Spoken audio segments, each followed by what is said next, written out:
Wellspring, hey, thanks for either watching or tuning in or coming to church, whatever it might be, but you just watched the sermon. You took in the sermon. And so we looked at not the resurrection of all resurrections, but probably the most famous resurrection outside of the resurrection of Christ. And so that is Lazarus. Hey, anybody from my parents' generation, you guys remember Carmen and the Lazarus song? It's a good one. You should YouTube it. I digress. So we looked through that and we said, if glory is what he wants, then glory is what we should give. And here's what happens when we're in need of a miracle.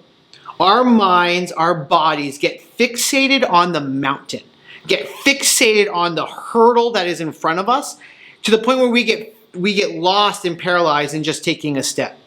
Mountains don't climb themselves. You don't get to the mountaintop by jumping. You have to take one step at a time. And so at the end of the sermon, here was my challenge for you. Here's what I'm hoping that you'll do right now as you're listening to this.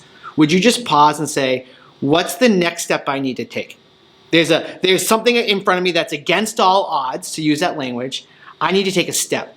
But I want us to take a step for the glory of God. Not the glory of ourselves, not the glory of some human person outside of us, but for the glory of God. What step can I take towards the mountaintop that is going to bring God glory? And so we gave you a worksheet to work through that. I'm sure it's listed below and whatnot, but take that step and bring God glory through whatever situation you find yourself in. Be glory obsessed.